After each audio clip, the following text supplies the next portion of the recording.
Stop scrolling for a moment. If your mind hasn't been quiet in years, if you lie awake replaying the past and rehearsing the future, this story is for you. No tricks, no false promises. Just a simple truth about why your mind feels out of control and how to take it back. Once, in a small mountain village, there lived a 24-year-old young man named Marco. From the outside, Marco looked fine. He had food, and people around him. But inside, his mind was a battlefield. Thoughts crashed into each other all day long. Regrets about yesterday, worries about tomorrow, imaginary arguments, fear of failure, fear of being left behind. His mind was never silent. At night, when the world slept, his thoughts grew louder. He would stare at the ceiling, exhausted but unable to rest. He couldn't remember the last time he felt truly calm. Even smiling felt heavy. One afternoon, Marco heard about a village deep in the hills.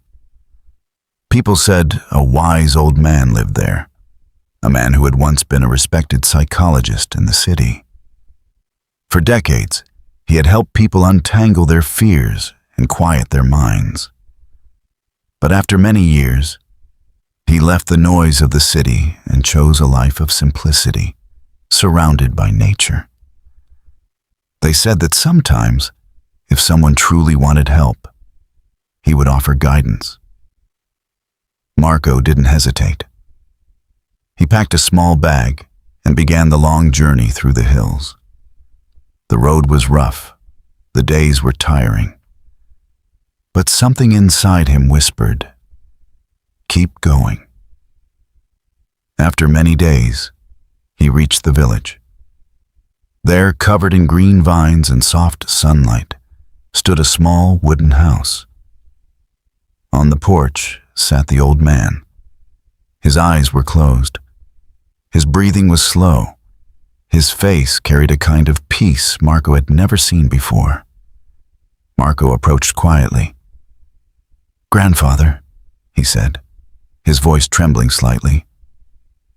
"My mind is restless. I cannot stop thinking. I am tired of my own thoughts. Please, help me." The old man opened his eyes. They were calm, steady, and deeply aware. "You want peace?" he asked gently. "Yes," Marco replied. "Good," the old man said. "Then I have a task for you." He walked into the yard and filled a glass with water, all the way to the brim, so full that the surface trembled with the slightest movement. He handed it to Marco. "Walk to the edge of the village and return," he said. "But you must not spill a single drop." Marco looked confused. "This is the lesson?" But he nodded. He began walking. The road was alive with noise. Children shouted and laughed. Shopkeepers called out to customers. Dogs barked. Two men argued loudly near the market. A cart rolled past him, nearly brushing his shoulder. But Marco did not look at any of it. His eyes stayed fixed on the water. One careless step would ruin everything. So he moved slowly, carefully, completely focused. His breathing matched his steps. The world around him faded. When he finally returned, not a single drop had spilled. "I did it," Marco said, slightly out of breath. The old man nodded. "Tell me, did you see the children playing?" "No." "Did you hear the dogs barking?" "No." "Did you notice the men arguing?" Marco shook his head. "I saw nothing," he admitted. "I was only thinking about the glass." The old man smiled. "That," he said, "is the first moment your mind has been quiet in years." Marco stood still. "When your attention is fully in the present," the old man continued, "there is no space left for regret, no room for fear, no energy for useless noise. Your mind was not in the past. It was not in the future. It was here. He tapped the glass gently.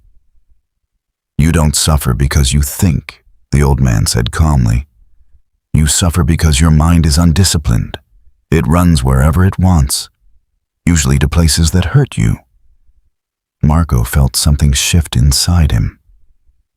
Peace is not found in another village, the old man said. It is not given by another person.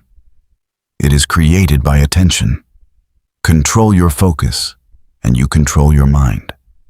Control your mind, and you control your life. For the first time, Marco understood.